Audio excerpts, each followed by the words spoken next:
Life Audio. This is Empowering Homeschool Conversations. We want families to come here and gain insightful strategies that empower them to successfully teach diverse learners at home. Hosted by founder and CEO of SPED Homeschool, Peggy Ployer. Our goal is that these powerful weekly conversations will boost your confidence to cultivate the best at-home learning environment for your student. For more homeschool resources, go to spedhomeschool.com. You're listening to Empowering Homeschool Conversations with Peggy Ployer. We'll start the conversation with Peggy and her guests next. The best-selling illustrated Bible for kids and teens, the Action Bible, is now better than ever. The Action Bible Faith in Action Edition is an interactive Bible specifically created for kids and teens ages 7 to 15. The Faith in Action Edition is designed to engage young readers in God's Word through hundreds of vividly illustrated Bible stories in chronological order with activities and games. Readers will grow in God's Word by using QR codes, providing free access to over 2,000 devotionals, hundreds of prayers, character stories, teaching videos, maps, timelines, and much more. Additionally, the Action Bible Faith in Action Edition allows readers to explore the major themes of the Bible like courage, faith, hope, love, service, trust, and wisdom. Each theme provides practical advice on how to live out God's Word. The Action Bible Faith in Action Edition is the best interactive Bible you can purchase for your child or teen. Purchase your copy today at Sam's Club, Barnes & Noble, or Amazon. Dedicating time each day to spend feeding our minds and our hearts the truth of God's Word is immensely helpful in our growth as followers of Christ. I'm John Stange, and each day I host a show called Daily Devotions with Pastor John. On the show, I spend just a few minutes taking an applicational look at one or two verses of Scripture before coming to the Lord in prayer. If you'd like to make a habit of spending more time meditating on the truth of God's Word, you can listen to Daily Devotions with Pastor John at lifeaudio.com or on your favorite podcasting app. This is Empowering Homeschool Conversations, provided by SPED Homeschool, a nonprofit that empowers families to home educate diverse learners. To learn more, visit spedhomeschool.com. Here's Peggy Ployer. Today, we are going to talk about homeschooling when grieving the loss of a child. This month, we are focusing on community stories from the depths of valleys to new heights is kind of what we're focusing these conversations on. And we're just hoping that the homeschool veterans that we have on our shows this month will just bring you encouragement and meet you maybe in some of the struggles that you're going through right now. And my guest is a returning guest, Nichelle Nelson. Welcome back, Nichelle. Thank you. Thank you. It's a joy to be here. Yes, I thank you and I had thanked Nichelle when we had popped on earlier before the show, just for her willingness to talk about a really difficult time in her life and her family's life. And she has so much wisdom and encouragement and tips and advice to give to families who are going through grief. And we talked beforehand that, maybe you've never lost a child. Maybe you have another family member that you've lost, or you have a loss of some dreams for your child, which I know a lot of people in our community do. This conversation is for you. I just want you to pull up a comfy chair and join us for this time, because Nichelle has a lot of things that God has taught her through this journey, and I am certain that you will gain something that will empower you in your homeschool journey ahead, as well as your life and your walk with God. So Nichelle, I would just love to start out this conversation with you, just giving a little bit of background about yourself and your family, and so our audience can get to know you a little bit more. All righty. Wonderful. Well, again, thank you for having me. Yes. My husband is retired Air Force, and we met when he got stationed to my hometown of Colorado Springs, and we began as young couples do, dream building.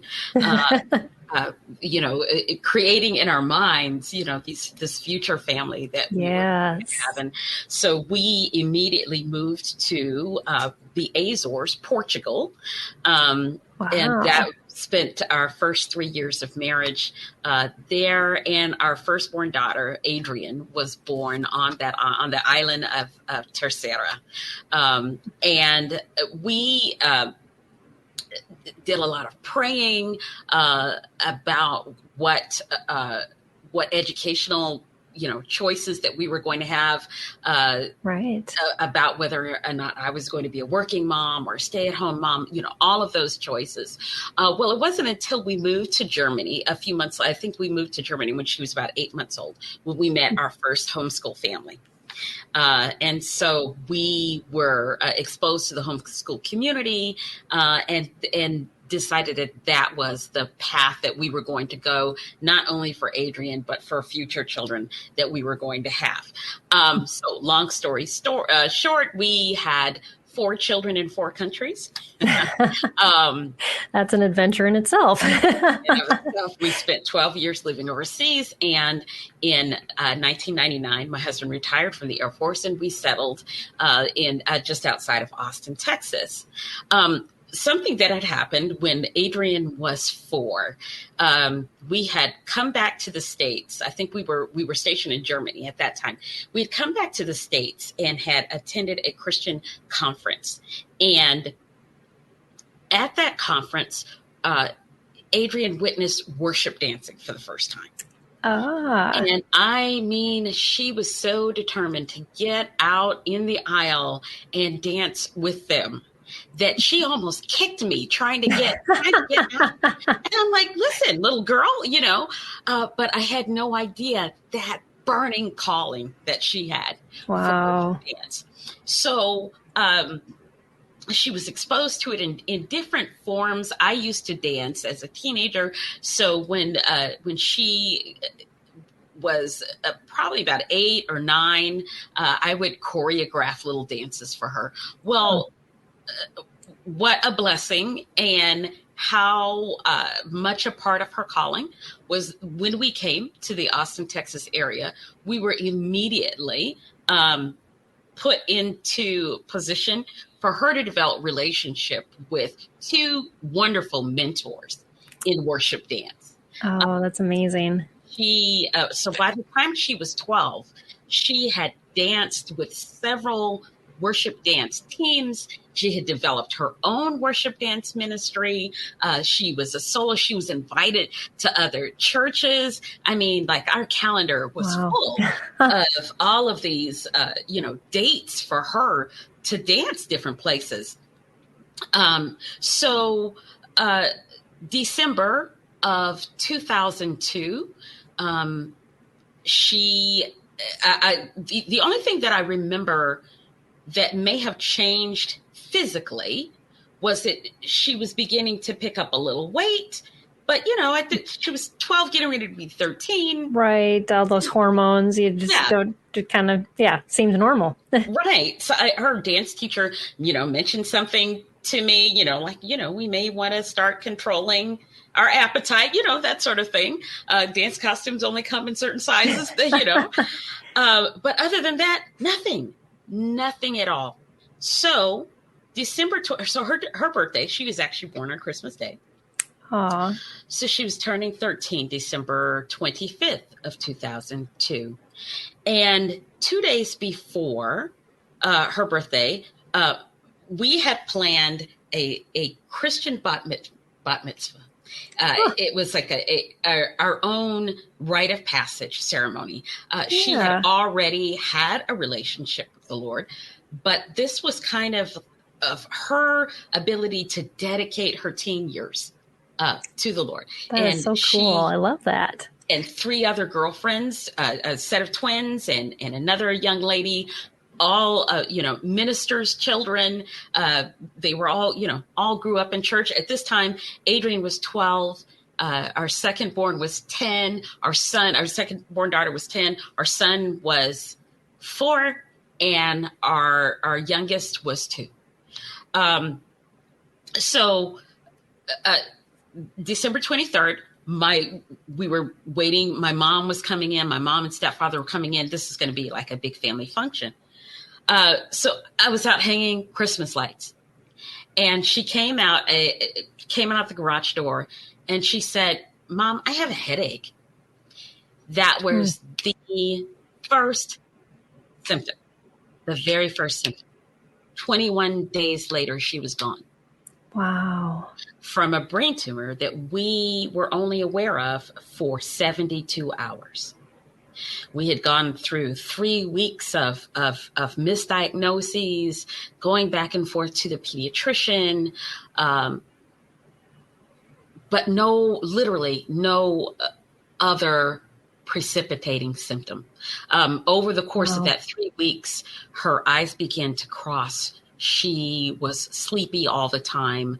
She couldn't keep anything down.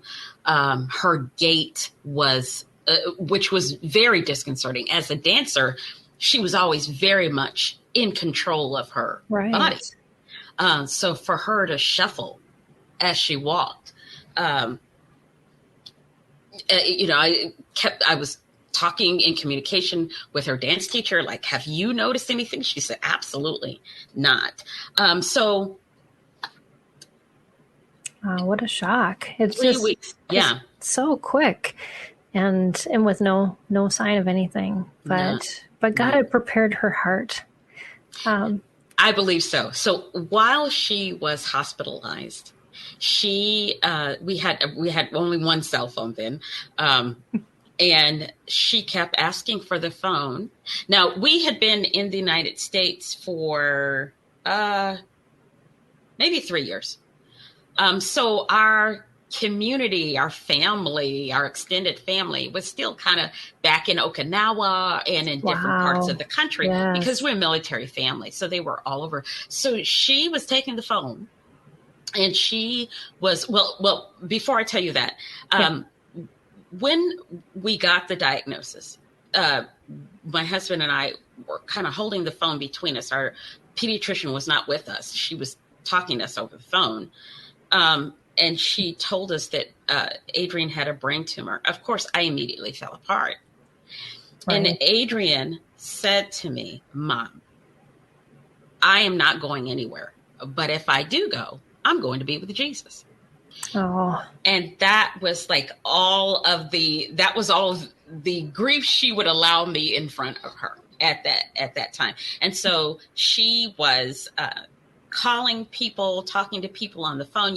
Everyone wanted to, talk to her and everything. And she was just telling people to pray for her. Just pray for me. Just pray for me. Just pray for me. So her faith was absolutely evident, absolutely on display. She was a light to so many people. After a word from our sponsor, we'll dive back into this conversation.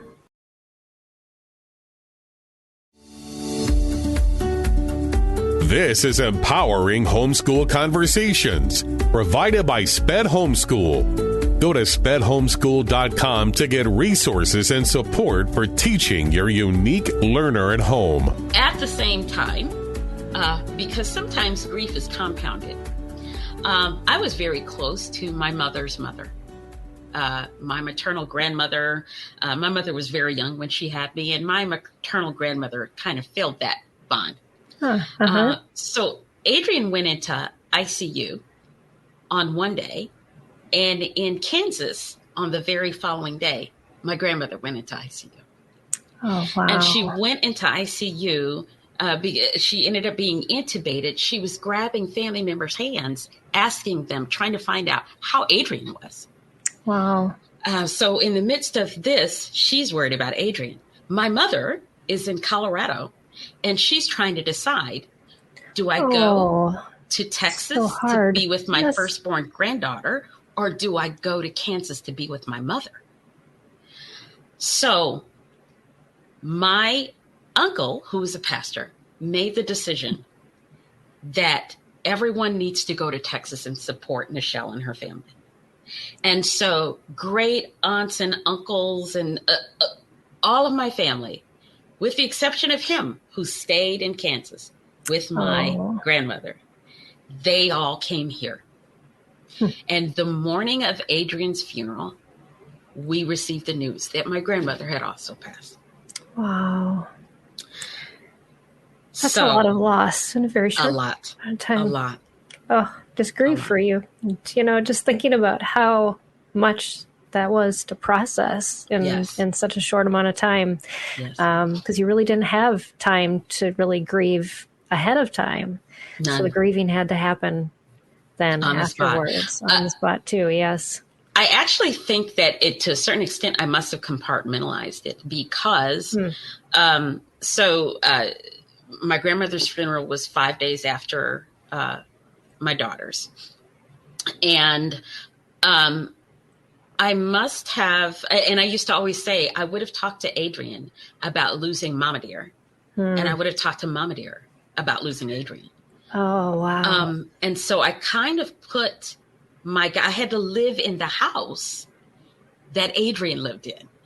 So I could kind of distance myself for a moment from my grandmother. But I remember, and many times scientists will tell you that real grief begins to kick in about 3 months because your mind is still trying to come up with alternate. Yeah, exactly. Maybe they're gone on a trip, I'll see them soon. Your mind is still trying to process that. And I remember 3 months later opening a drawer and seeing my grandmother's obituary and thinking, well, when did this happen? And why didn't anybody tell me? Because my second daughter and I always have this, so many people came in and out of our house for the first 3 months after Adrian passed that I had no idea. I had no memory. And people had to tell me, I've been to your house.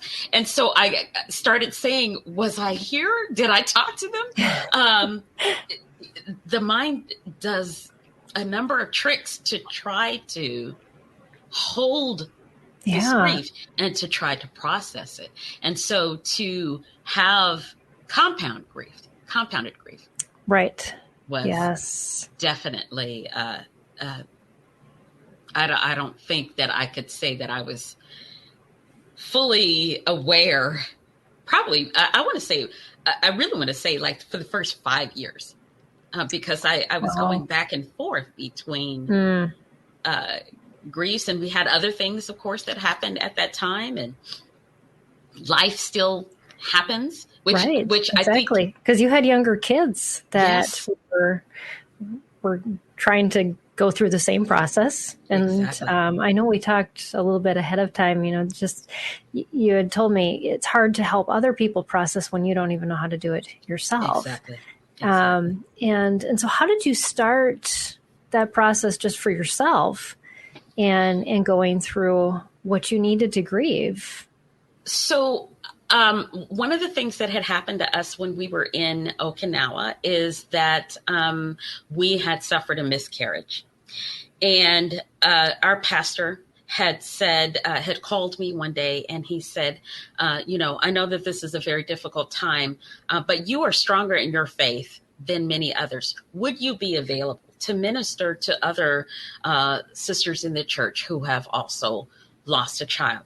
And so that began a relationship, a friendship that I still have to this day with a woman named Denise. She miscarried very shortly after I did. And then we got pregnant again at the same time.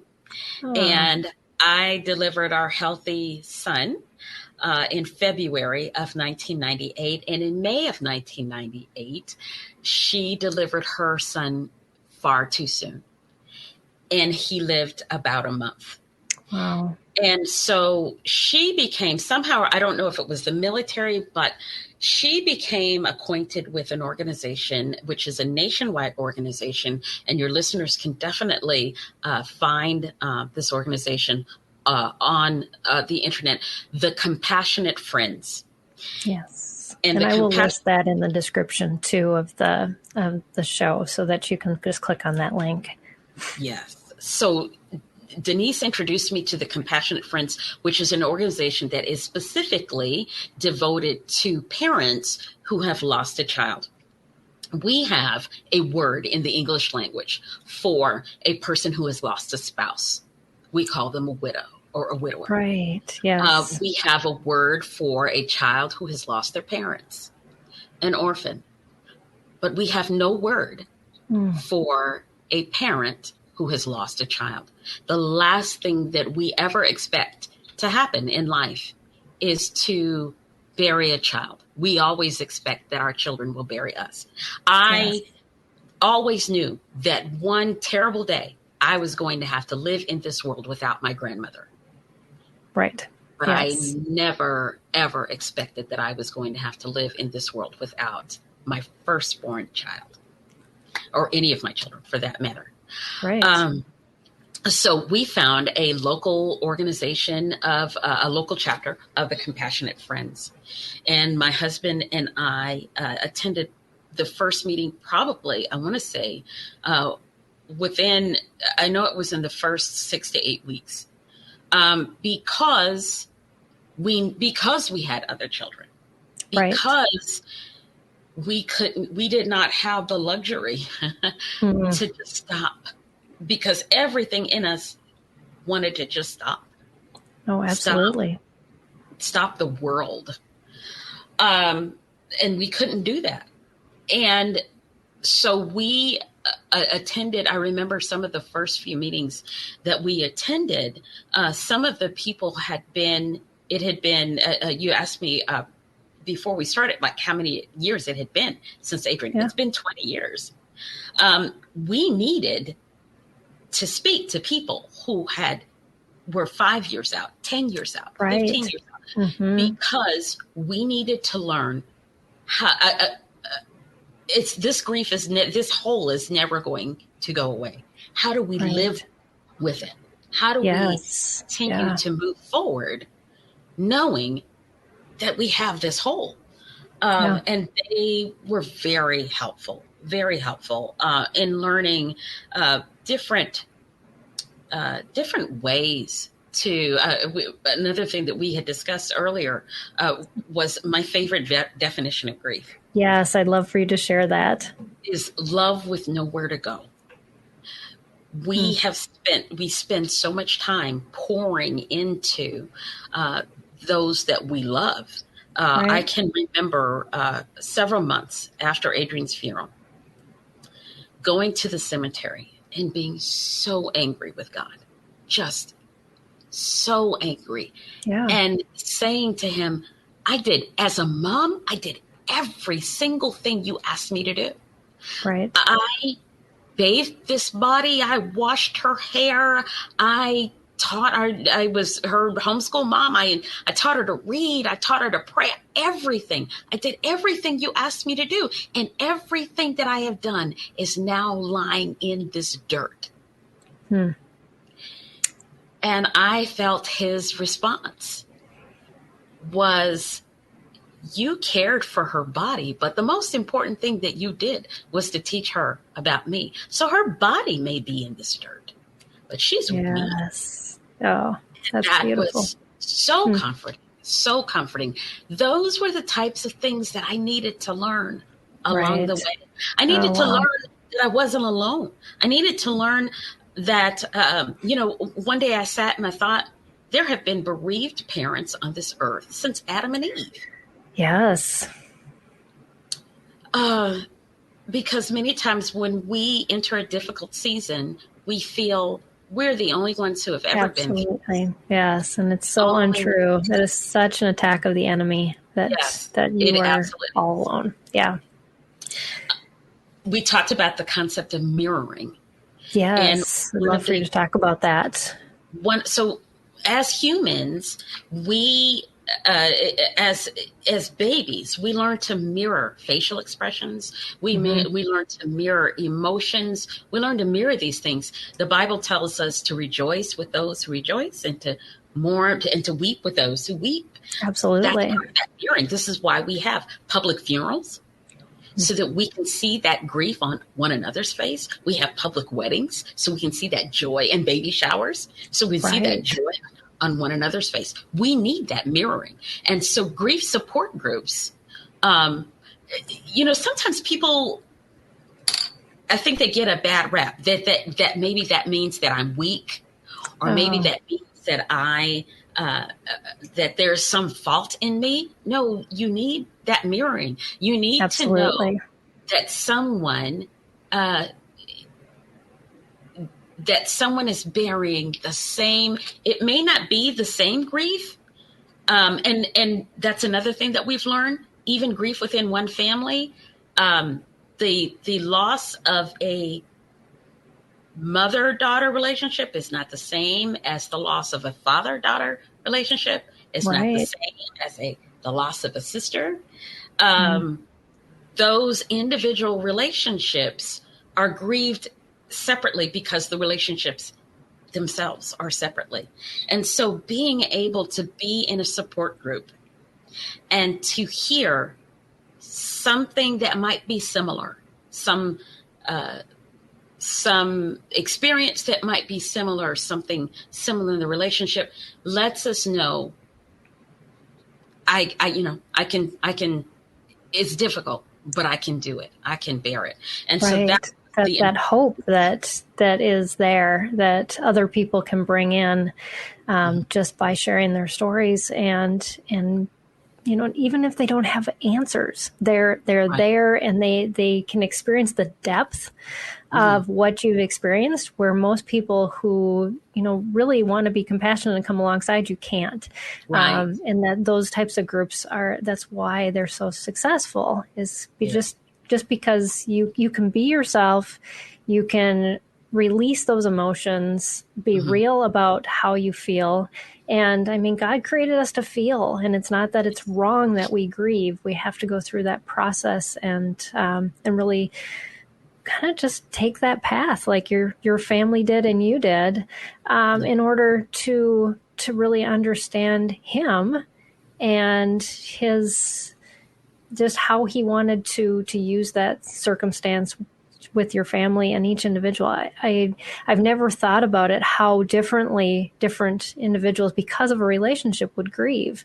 And so thank you for sharing that, because as how was it different between your grief and your husband's grief, and then also the grief of your children? One thing that is different, of course, is in the way that we express it. I was in a terrible college class where the woman who was basically saying, well, at the time it was 2020. It's 2020, and men just need to learn how to cry. And this 19-year-old in the back of the room held up his hand, and he said, my father and I, we expressed our grief in providing. And, we knew all these family members were going to come. And so we set up chairs and tables and things like that. And she totally dismissed that. It is important to give space to others for how their grief is expressed. Not everyone cries, or at least not everyone cries publicly.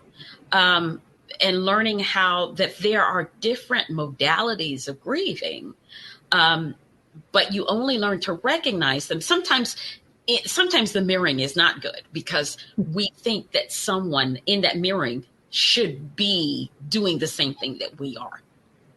And we definitely learned that we need to allow for because the relationships were individual. We need to allow for the individual expressions of grief. And that's another plus for grief support organizations, because they are full of ideas. So we were, let me say one thing before I talk about another organization. I talked a bit about compartmentalizing. Yes.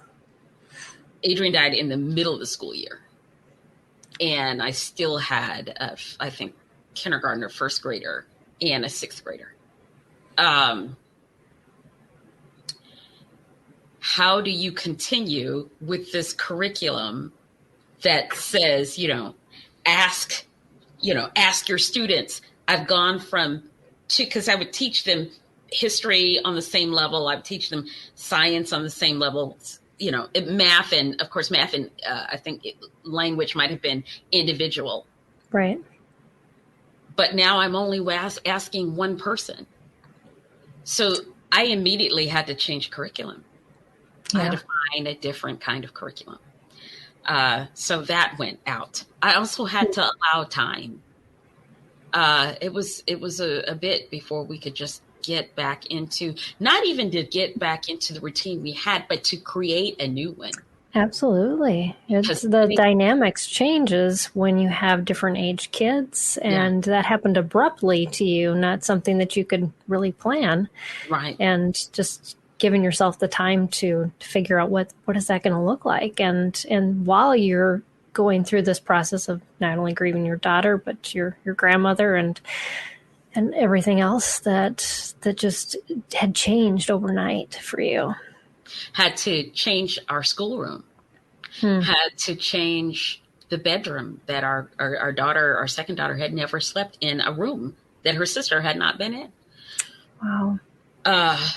So you asked about the difference in relationships. That kind of grief, that sister relationship, was almost like a widower. Like she was born with a partner in crime. They were 20 months apart. And so to go from this double to single in every aspect. She talked about going into restaurants and always getting seated next to the empty chair, because tables, restaurant, table seat 6. And we had been a family of 6. And now we were a family of 5. Well, we're still a family of 6, but with a missing person.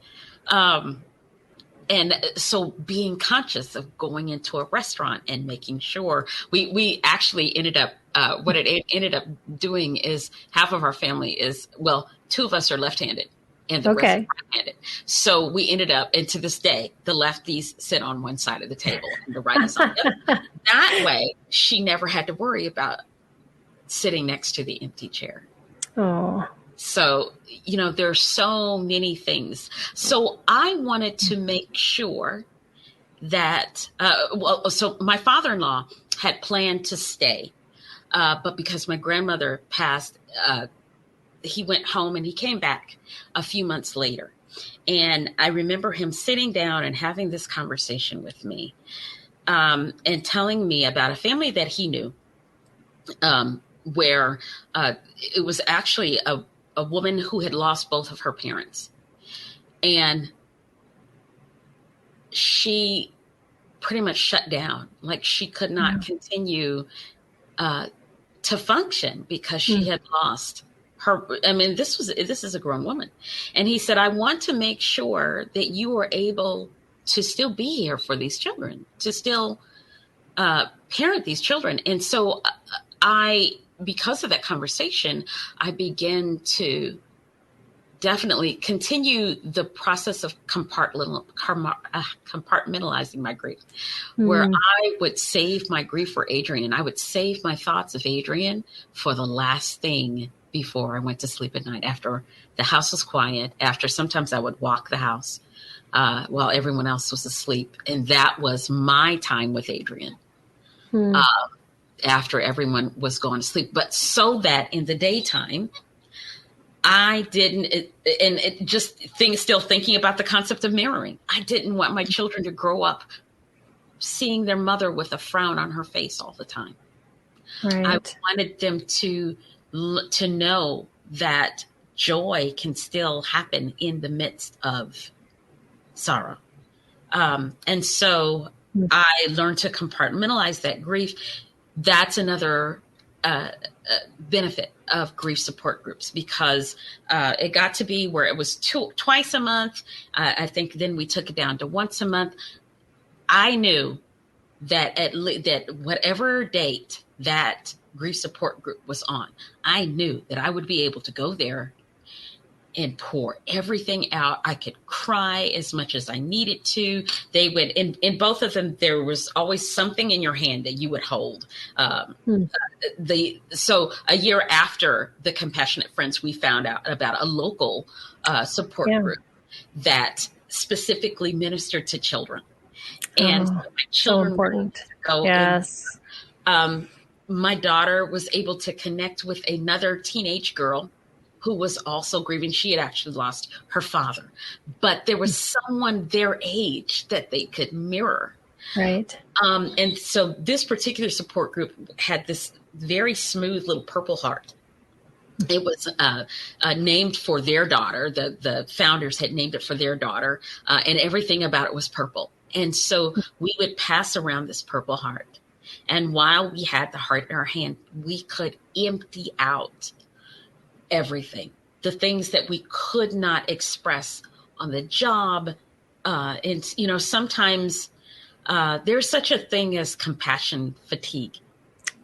Yes. And sometimes friends may only walk with you for a little bit, and then they can't handle it anymore. And there were many relationships that ended for us. Because people who could not handle our level of grief. Some people told us, some people just ghosted us. Wow. And that's compounded grief.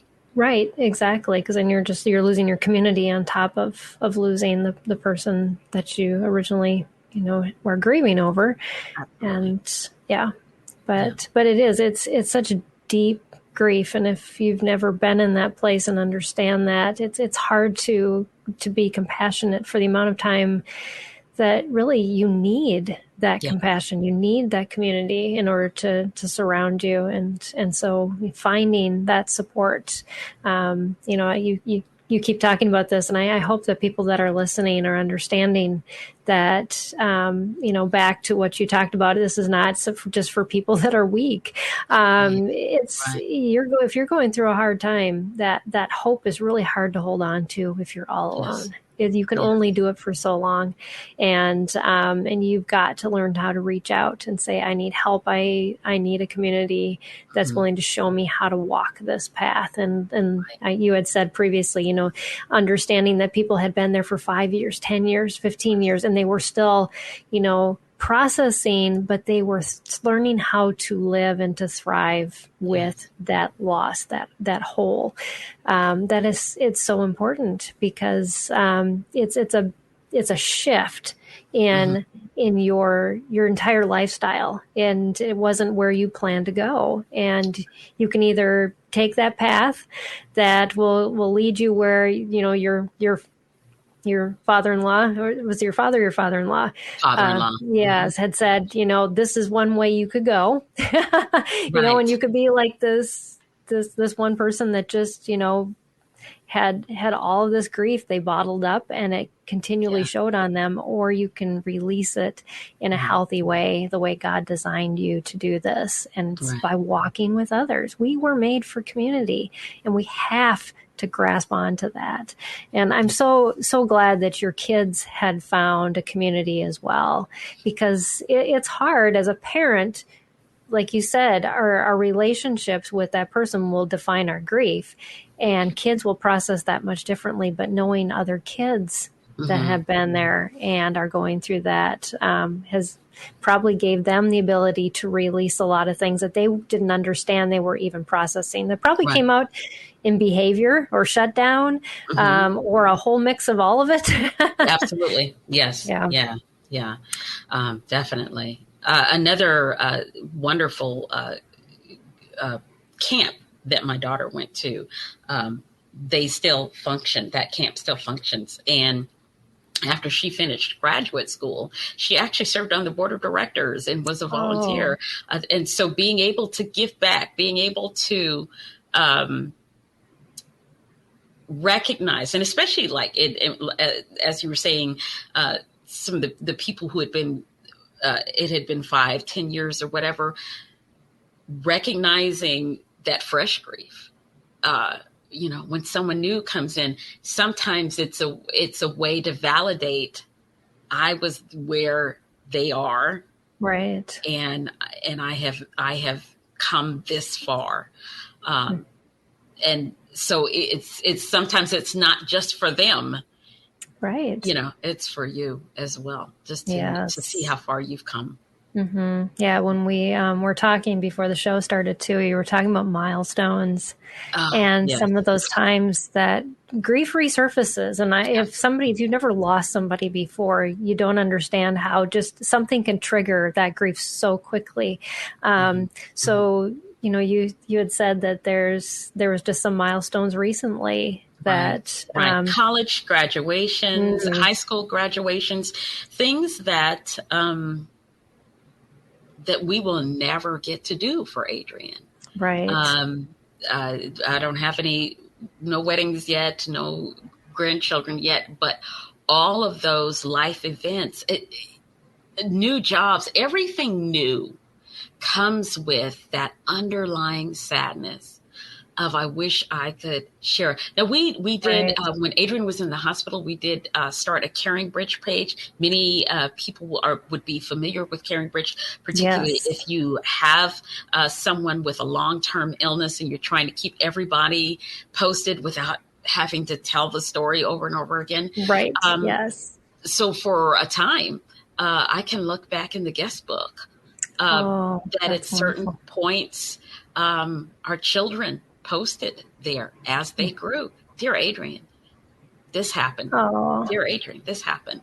And so particularly college graduations, of course, are the most recent. And there's also, so our youngest was exactly 10 years and 5 days younger than Adrian. So Adrian was turning 13 on the 25th. On the 20th, our youngest had turned 3. She doesn't really, so now she's 23. Right. She doesn't really have her own memories of Adrian. And that in and of itself is grief. Yes, never thought about that. I also have a cousin whose father, my uncle, passed away. He's the same age as my second daughter. My uncle passed away before he was born.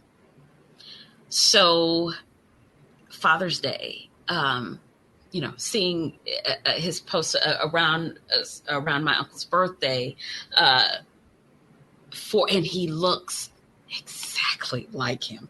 Wow. Do you know how difficult it is? So now he's 31.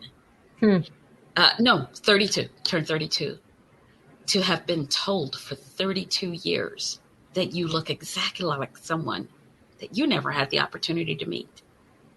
Yeah. Similar circumstance with my youngest. My youngest daughter favors Adrian more than my second daughter.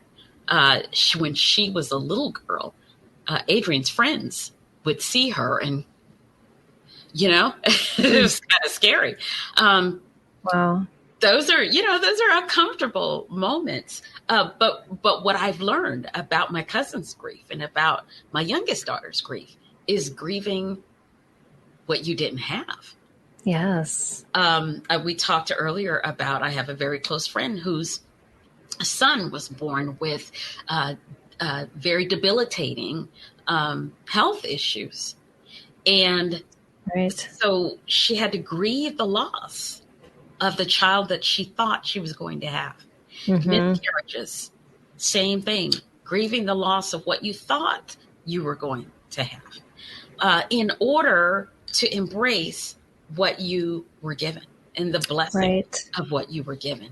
In a certain way, she's still kind of grieving because she feels that, she has formed support with others, with children with similar disabilities, and she has seen some of them actually pass away. And so there's that fear. Right. Yeah. So, and we talked about having been in a pandemic. Yes. And lots of loss. My son and I were both class of 2020, and neither of us got to have a commencement. And you might think, well, that's not a big deal. No, these milestones are very important. Milestones, absolutely. They mark our path. They are, if you have ever hiked in an unknown area, you need to mark your path, because if you're directionally challenged like me, you pass around the same block over. One of my favorite scriptures is in I think it's Deuteronomy. You have walked around this mountain long enough. I can absolutely relate to that. I don't drive anywhere without my GPS, because I can't go not thinking. Another aspect of grieving, we talked about this in our grief support group, driving while grieving. Oh, I think probably maybe even a lot of accidents may happen because it is so difficult to keep your mind on the task at hand, because it is still trying to process what has happened to you. Another aspect of extended grief is the why. And that why can happen even years later, because you know how we say that things are BC and AD, we put everything, that our frame of reference is the resurrection. That's our frame of reference. Well, the death of a significant loved one is that frame of reference, because the person that I was before is not the person that I am now. And sometimes, and maybe even my family members are not the people that they were before. I was talking about my good friend Denise. We talk about that the person, that there's also, we've had other losses, but there is a loss that significantly defines you. I have lost my mom. I lost my grandmother. I've lost all of my in-laws, except for my husband's stepmother, who is very dear to me. I've lost these people, but the one loss that is the most significant, that completely altered who Nichelle is as a person, is Adrian. Yeah. And so there are still years later, why did this happen? Because the entire world changed. We can see with the pandemic. With the pandemic, everything became virtual. I can remember as a little girl, I'm Gen X. I can remember as a very little girl, I still remember the milkman. Oh, yeah. I do too. Grocery deliveries. And so look what the pandemic did. It rolled all of that back. It brought things being delivered to that. So everything shifted. Everything changed. I teach online rather than in person. Everything shifted. Some things are good because of the shift, and some things have gotten lost in translation. And that significant death, that trying to fit back into the mold of who I was before, doesn't work. I had to learn who, and we go through this iteration many times. I've recently gone through empty nest. And someone coined the phrase, I cannot claim it myself, HENS, homeschool empty nest syndrome, because I feel homeschool empty nest is I'm getting there. Yes. Different. Yeah. It is, because you've poured so much into your kids and your life has been about your kids. Yeah. And then it's another loss. Because those relationships are so close. Yeah. And it makes that parting even more difficult, and whether the parting was on good terms or bad terms. And I know in our family, it's not always been on good terms that our kids have left, and that's a whole nother grieving process. Right. But yeah, it is harder because you're not used to giving them up every day. Right. They're used to being in your home, and yes. And so, so your grief was compounded by having poured so much into your daughter. And like you said, your argument with God about, why did you allow me to do this and to pour this much into this child to only have this result. And yet God was so compassionate towards you and in showing you what you did for her eternal place and life. But also think about when I think about what would have happened if we had not listened to the still small voice telling us that homeschooling was for us. Yes. We got to spend every single day with her. Oh, absolutely. Every single day. And so for that, sometimes when I would be in the support group, in the grief support groups, I would hear so much regret. I didn't really get to know them, or they had a whole life outside of me. I didn't have that testimony. Right. Yeah. I got to spend every single day with her. And for that, I am absolutely so grateful. So grateful. That's amazing. Yes. And for my other children as well, even though they have had the nerve to grow up. The audacity, how dare they? But to have the privilege of having spent all of that time, that even though the transition was difficult, with our youngest, I was enmeshed in her activities. She was a Girl Scout, and she earned her bronze, silver, and gold awards in Girl Scouts. So I was accustomed to, taking her, driving her everywhere. And then all of a sudden, nowhere to go. Yeah. Yeah. So, yeah. Yeah. Yeah. And it's interesting talking to other homeschool veterans, because, we never think we're going to reach this point. And then all of a sudden we do. Right. And we're like, okay, well, that's over and done. So many of my friends, like they continued to have children. So they're, it's going to be a long time. But yeah.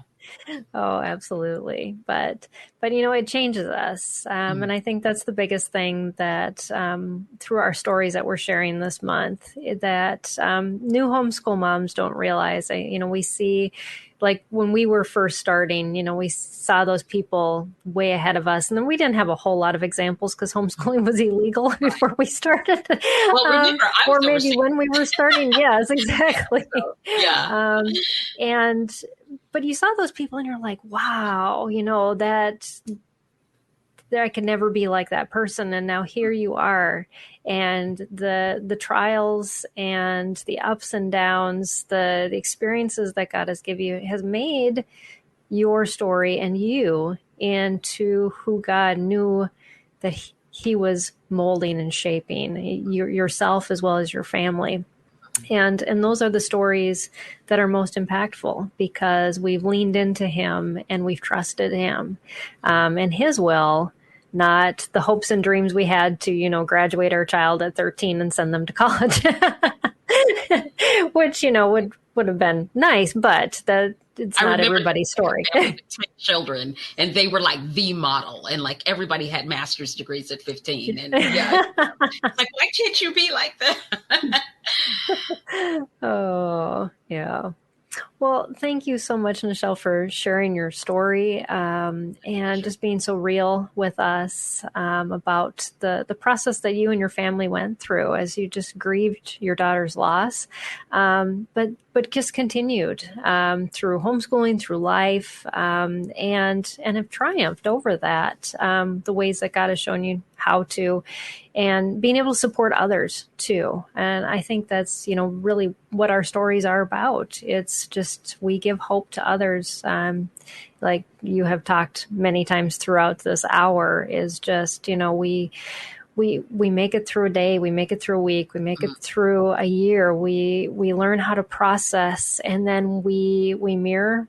We work alongside one another, and we embrace grief the way we grieve, and we embrace other people's grief the way they grieve, and not be judgmental in that, but just loving and being willing to just take one day at a time. for the gift that it is.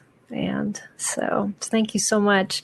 I would love for you, as we close, to talk a little bit about your business too, and how you help homeschoolers, because Nichelle has a wonderful resource for you, and I want her to be able to share that as well. Yes. So during the pandemic, when everything moved online, my daughters and I started a business where we are able to provide history education and government education to homeschool teens. So one of the things that I had to do as a bereaved mom trying to help a new teenager navigate through life it was to find out where her interests were. And so I got dragged down the rabbit hole of history. Like, history was her thing. And so we both have degrees in history now. And so we provide history education. Our youngest daughter, her political science is her thing. And so she teaches government classes. We're in the process of developing some asynchronous courses, but in the past we've taught just live. College prep history classes taught by history professionals who are passionate about history. We just amazing. Love history. So we are available. Sometimes this was something that I needed to learn. I had to outsource some things while grieving with a teenager. And so she was able to, we had just in the Austin area started homeschool co-ops. And so having her find another trusted adult to be accountable to, we as homeschool moms, we assign a paper or whatever, and we say, okay, we want it done by noon on Friday, and noon on Friday comes and we've got like 3 sentences. Right. They're like, it's just mom. Well, one of the things that this particular daughter has taught me is that even when she got to college, she had some challenges with time management. Because in the homeschool setting, we don't have these deadlines. And so it's important to find a trusted adult that your children can learn to be accountable to. And so, and also we really believe that history should be taught in community. It should be taught with exchanging ideas. Learning it out of a workbook is going to go in one ear and out the other. Right. So. Yes. Yeah. History is about stories. It's the impact of lives lived and decisions made and all of those things. So much more impactful when you have that passionate person, and also just that ability to dialogue and process a lot of that. We just recently visited the Military Vehicles Museum out in Du Bois, Wyoming. It was fascinating. And we got the tour from the owner. And and people said that just makes it even better. And it did. I mean, we spent just 2 hours and we barely made it through the museum just in showing us these vehicles that he had collected. So, I totally get it. And so that's awesome. Well, I hope that our community will reach out to you. I know a lot of parents at this time are thinking about what are we going to do for next year. So if you're trying to think of what to do for history for some of those upper grade levels, reach out to Nichelle and her family and see what they have to offer. And so we'll make sure that link is also in the description. Thank you again, Nichelle. This was such a delightful an encouraging conversation, and thank you for being open and willing to share your story. It was very impactful, and you had so much good advice and wisdom to share. My pleasure. Always available to talk to those who need to know someone else has experienced what we have gone through. Yeah. Well, appreciate that. It gives others hope, and we need a lot of that in this world. Absolutely. So yeah. Well, we're going to continue these conversations with homeschool veterans, and actually I'm doing all of them this week since I was on vacation for the last month.